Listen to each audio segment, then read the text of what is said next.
They said machines would make life easier, not take it over. But here we are.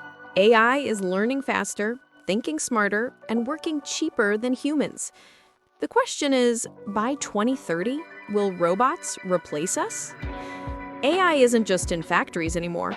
It's writing code, diagnosing patients, analyzing data, and even creating art. Companies are realizing they can get 24/7 productivity. No breaks, no salaries, no errors.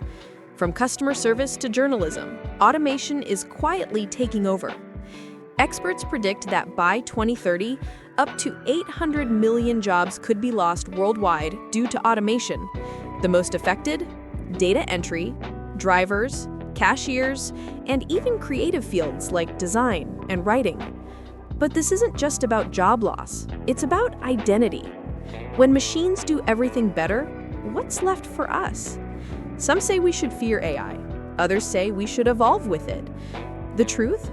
The future belongs to those who adapt, learn, evolve, and master the tools before the tools master you. So, will robots take over by 2030? Maybe not completely, but one thing's certain, the world will never be the same again. Subscribe, like, and share Sky Media.